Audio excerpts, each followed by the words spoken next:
that Israel just occupied Palestine. I mean, if it's something wrong, you obviously has to say it.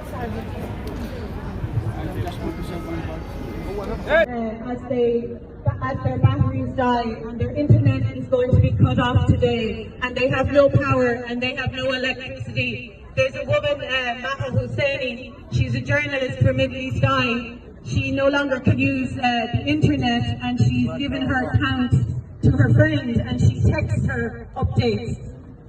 This is the erasure of a people, cutting off the internet, cutting off electricity. These are unconscionable crimes. They want to murder Palestinians and let them die in silence. But we will not be silent, and we will try and amplify their voices wherever we can. So I'm going to ask people if they would read out just a from these Palestinians in Gaza as we can have their voices here.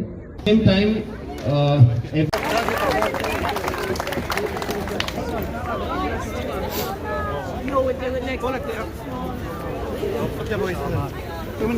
on for the moment. So thanks again, Evans, to all our speakers, our brilliant poets, especially the little kiddies.